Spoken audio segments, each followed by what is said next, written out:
Praise unto God. Tell your neighbor, you will not be tired of thanking God.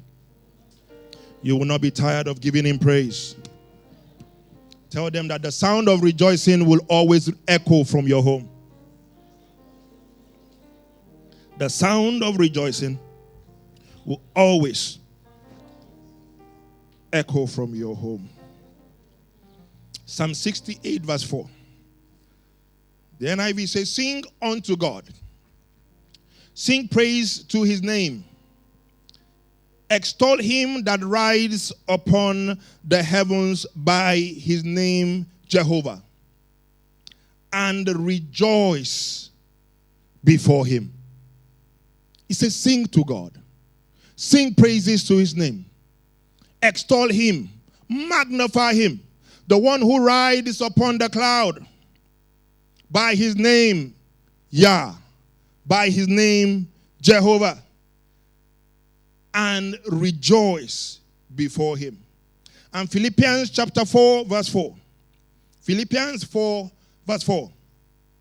It says, rejoice in the Lord always. Again, I say rejoice. Things are not working out for me. Rejoice in the Lord always. Again, I say rejoice. I have expectations and desires. I've just lost a battle. I've just lost my job. It says, rejoice in the Lord always. Again, I say rejoice. Because the Bible says, with joy you will draw out of the well of salvation. That no matter what you're going through, you have to rejoice in God, because there is nothing too hard for God to do. God can turn your situation around. So even when you are facing difficult and challenging situation, it says rejoice. When you're going through diverse temptation, it says rejoice. No matter what you're going through, it says rejoice. Again, I say rejoice. Why? Because rejoicing is a choice. And life is a combination of choices that we have made over time. Your present reality is as a result of the choices that you have made over time, based on your experiences, both past and present. Your life is a combination of choices you have made, based on the conditions around you.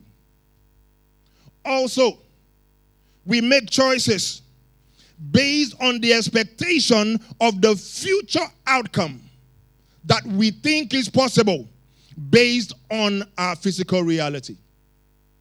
Everything that we do in life is a choice. When you woke up this morning, you had a choice to either stay at home and rejoice over the victory of Chelsea over Liverpool. He said you had a choice to celebrate because your football team won and to just relax. You had a choice to look at the time and say, you look outside, you feel the temperature, you say it is too cold, and you would have decided to stay at home. When you were coming to church this morning, you made up your mind and you chose to be here this morning. See, when the time comes to praise him, when the time comes to rejoice, you will have a choice to either sit down while others are standing. And by the way, if you are older than anybody on this side, then you are permitted to sit down. But if you are younger than any of them here, if you, let me not just say anything. Because sometimes we come to church, and it is the time to praise God and to worship him, then you, in that second, you will just decide, I will not praise. I will not move. Even if the pastor is looking at me, I would just put my hand together. Even if the choir is jumping and sweating and doing everything, you make a choice not to do anything. See, it is a choice that you have decided to make. I don't know about you, but I choose to praise the Lord. I choose to bless him. Whether it's convenient or it's not convenient, I choose to release the sound of rejoicing from my voice. Why? Because sometimes I don't get it. how you come to church. For some strange reason, you are not able to express yourself before God. You are shy. Shy about what? That people are looking at you or what? See, those people that you think, oh goodness, I don't even know where to start this matter. Because you say you are shy, but when you are in trouble and God is coming to deliver you, he's not shy to do it. When Jesus was on the cross, going on the cross, do you know what happened to him? They stripped him of everything. Yet he carried the cross up to Golgotha. And say you are shy because someone is looking at you. What are you shy about? Why shall you shy? The number of my scars are the number of my victory. That's why my praise will never be the same as yours. When you have encounter with God, when you see the mighty deliverance of God, that shyness will jump out of you. It's because you don't know who God is.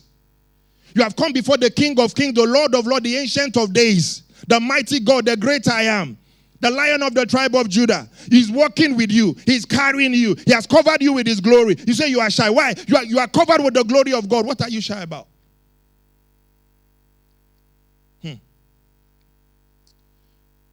Rejoicing before God in the face of challenges and difficulty is a choice.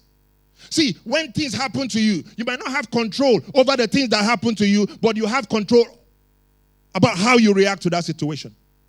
When you hear a report, you have a choice to either start weeping and start crying, or choosing to say, in spite of this, I will bless the Lord. In spite of all the challenges, I will magnify him. Oh, I have desires, I have expectations, I have prayer points and things that I'm expecting God to do for me.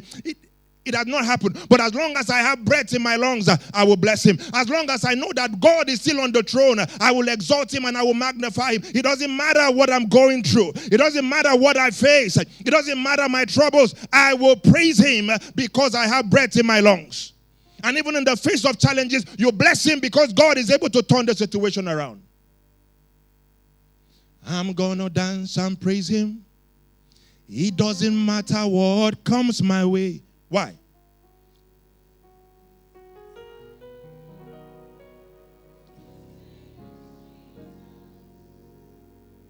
I'm born a winner, more than victorious. I'm a heir of his kingdom, filled with the Holy Ghost. See, the choir wanted to come and join me. If you join me, we'll not go home today. See, he says, before you entered into your mother's womb, I knew you. I ordained you as a prophet. Your blessing has been sorted before the challenges came. Your victory had been sorted before the battles came.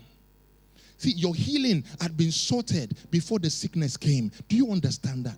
Before that trouble came, God had already declared your victory. So if you walk with that reality, even in the face of challenges and difficulties, you will rejoice and you will praise God because the victory had already been settled over 2,000 years ago. It doesn't matter what comes your way. The greater one lives inside of you. And that is the reason why you must praise God. Habakkuk chapter 3. Habakkuk 3, 17 to 18.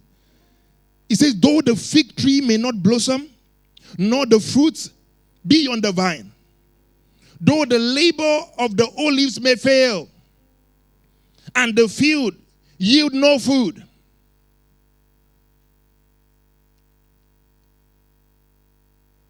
though the flock may be cut off from the fold, and there be no head in the store. He said, though everything is coming against me, everything that I put my hand on and may expect it to turn around for good. He said, even though all of those things, all of those desires that I expect, I've not seen them manifest in my life. He says what? Yet I will rejoice in the Lord. I will joy in the God of my salvation. I choose to praise because I understand what praise is. I understand what praise is. For me, the P in praise is a proclamation of the awesomeness and the majesty of God as the King and the Lord in the heavens, on the earth, over the nations, and in my life. I read in scripture, and the Holy Spirit has revealed to me the awesomeness of God. When you have that revelation of who God is, when you have a revelation of the awesomeness of God, you cannot but praise him. Revelation chapter 4, from verse 1. Talked about the awesomeness of God that the angels see. And how it helps them to release praise to God. It says, after these things I looked, and behold, a door standing open in the heavens. And the first voice which I heard was like a trumpet speaking to me, saying, come up here, and I will show you the things which must take place after this. Let's go on. We're going to verse 11. Immediately, I was in the Spirit, and behold, a throne set in heaven, and one sat on the throne. I'd like you to picture this. And he who sat there was like a jasper and a sardius stone in appearance. Picture this. And there was rainbow around the throne. Oh. And the throne, and around the throne were 24 thrones. There was a throne, there was rainbow all around the throne, and around that throne there were 24 thrones. And on those thrones I saw 24 elders sitting, clothed with white robe, and they had crowns of gold on their head. And from the throne proceeded what? Lightning, thunderings, voices. Remember our sister was singing. It says when you begin to pray, it said then it becomes thunderings, lightnings. See, it happens in heaven. It says, and voices. 7 lamps of fire were burning before the throne, which are the 7 spirits of God. Before the throne there was a sea of glass, like crystal. And in the midst of the throne and around the throne were 4 living creatures full of eyes in front and in the back. The first living creature was like a lion. The second living creature was a calf. The third living creature had a face like a man. And the fourth living creature was like a flying eagle. The fourth living creature, each having 6 wings, full of eyes around them. And they do not rest day or night, saying what? Holy, holy, Lord God Almighty, who was, who is, and who is to come. See, you cannot have a revelation of the awesomeness of God. You cannot have an encounter with God and the Holy Spirit reveal his majesty to you, and you will not bless him. He said the angels see all of this glory, and they do not stop saying, holy, holy, holy. And see what it says in verse 9. It says, whenever the living creatures give glory and honor and thanks to him who sits on the throne, who lives forever, the 24 elders fall down before him who sits on the throne, and they worship him who lives forever and ever. And they cast their crown before him, saying, you are worthy, O Lord, to receive glory and honor and power, for you created all things, and by your will they existed and were created.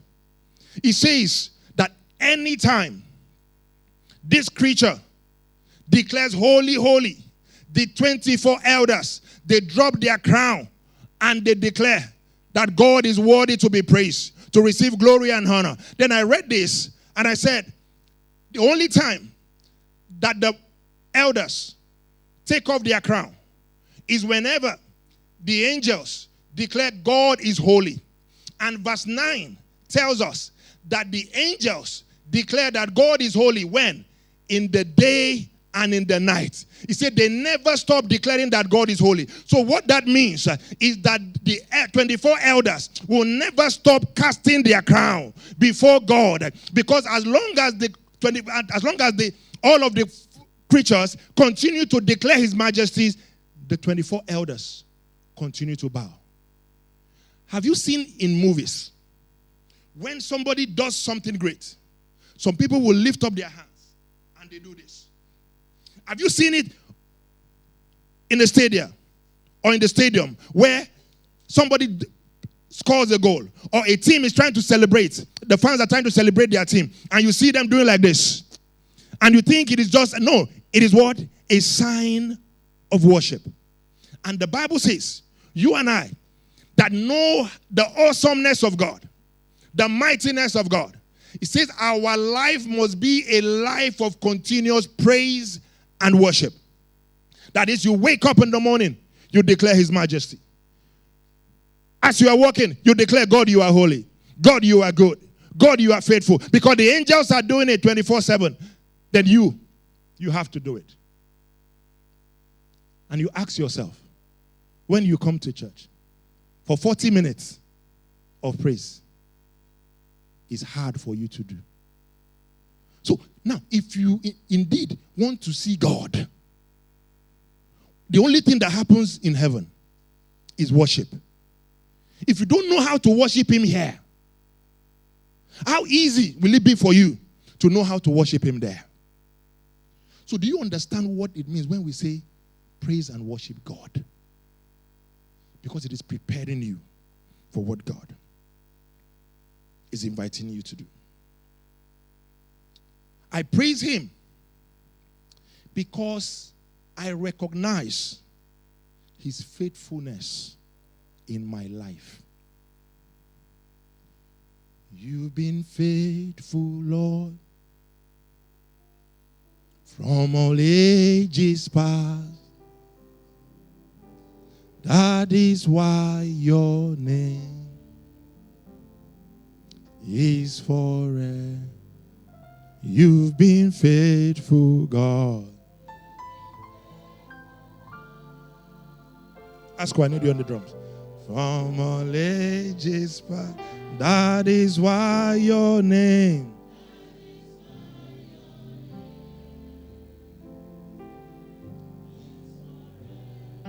You've been faithful, God.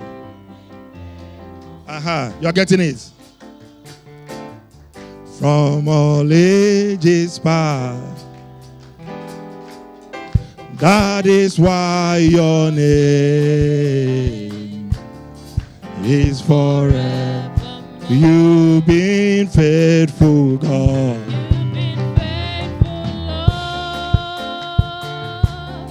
From all ages past. You are getting it. You are getting it. Daddy. Some people have not got it yet. You are getting it. She got it. You've been faithful, God.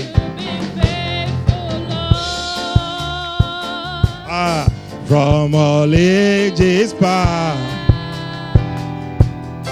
That is why your name is forever. You've been faithful, God.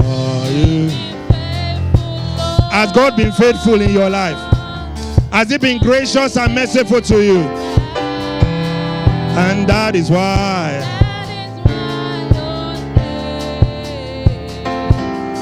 he's forever. If indeed God has been faithful to you, you have every reason to be grateful to God. And I know God has been faithful to you. Why? Because you have survived the first 9 months of 2025.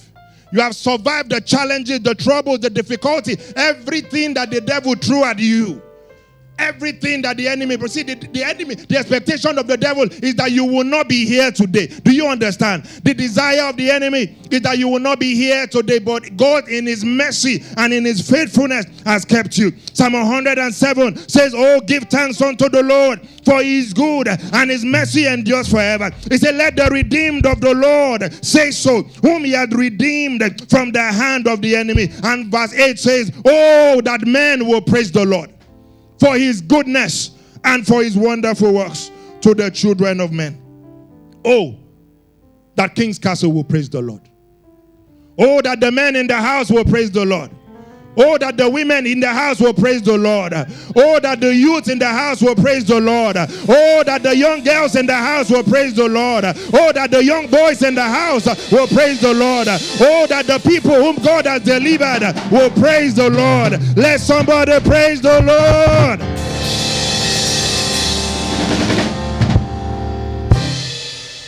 When you recognize that you are a product of God's grace and mercy, you will praise him. Praise to me is an acknowledgement of the fact that God is the source of everything that I have and everything that I am. That is why I praise him. I don't keep anything to myself. I don't accord anything to myself. Why? Because everything, all that I have, all that I am, and all that I will ever become will be by his grace. So I give God all of the credit because he's been faithful. 1 Corinthians chapter 4 verse 7. It says, what are you so puffed up about? The Living Bible. What do you have that God hasn't given you? And if all that you have is from God, why act as though you are so great? And as though you have accomplished something by your own?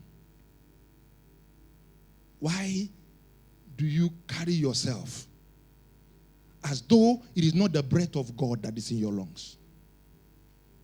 Why do you carry yourself as though you don't understand that the thing that you are doing and you are excelling in it, that there are 20 other people doing the same thing, even better, and yet they are not able to accomplish the things that you have accomplished? It is the grace and the grace of God, the mercy of God. So in praise, what we're doing, we're acknowledging that God is the source of all victory.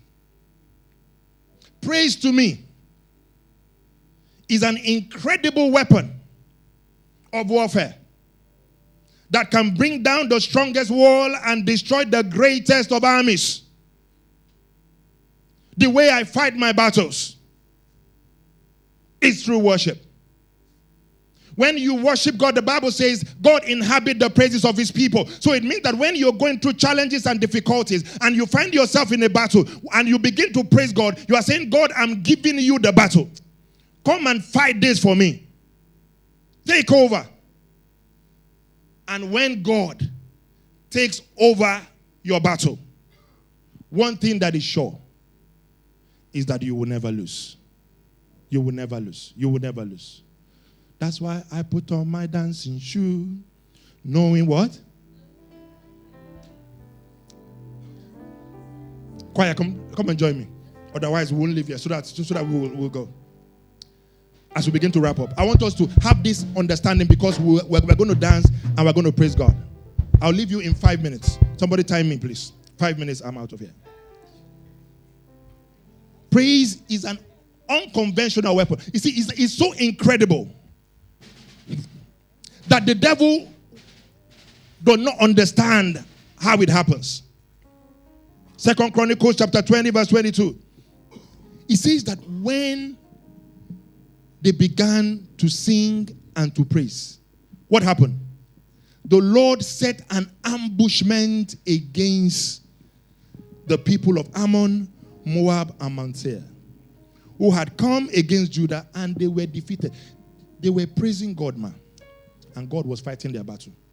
As you praise God today, you see that your battle, God will fight it for you. Amen. God will fight it for you. Amen. God will fight it for you. Amen. God will fight it for you. Amen. God will fight for you. God will fight for you. God will fight for you. God will fight for you. This is for somebody. God will fight for you. God will fight for you. God will fight your battles for you. It says, as they began to praise, God was fighting their battle. I know how to fight by the grace of God in the place of prayer. And I know what it means for you to get victory without a fight. It is good to fight and win. You become a conqueror. But when God fights your battle and He gives you the victory, you just walk into it and you rejoice. When Tyson Fury goes to fight, he wins and he gets the belt and the money. And you see his eyes, his face, and everything battered. He needs a couple of weeks to recover. You know what he does? He goes home and takes the belt and gives to his wife. And takes the money and gives to his wife. And the wife goes to Paris and begins to shop. And she goes to Dubai and begins to shop and begins to do all of those things. See, Tyson fought and won. But the wife is more than a conqueror. So if she understands what he went through to give her the victory, she will understand how to praise God. Jesus fought and won the battle for you. And what He has done is that He has given you the victory. So whatever it is that you think you are going through, the challenges and the difficulties and the battles you're going through, you are doing all of that from the place of victory. So if you have an understanding that you have already won the battle, that you're already healed, you're already delivered, that God has made a way for you, then you will learn how to praise God because God has made you more than a conqueror.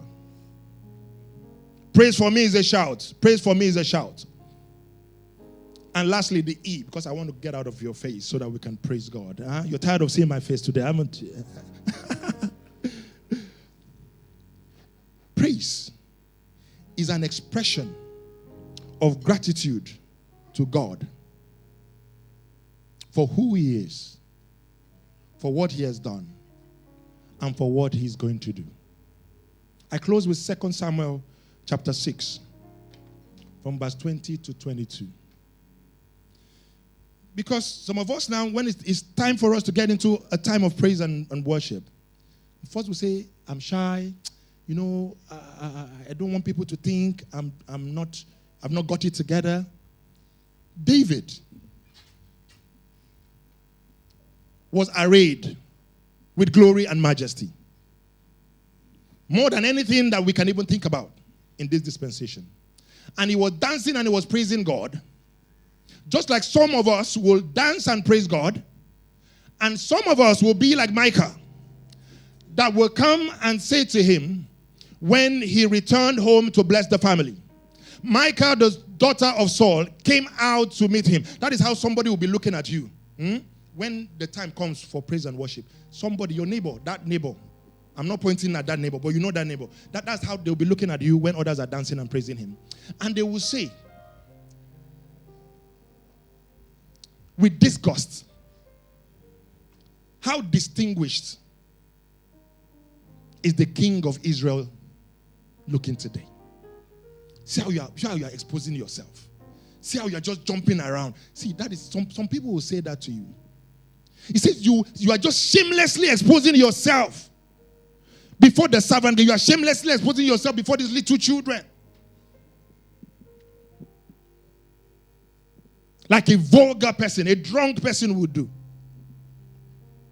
And David had an answer. See, let your worship and your praise be an answer today. David retorted to Micah. Says, I was what? Please say it to your neighbor.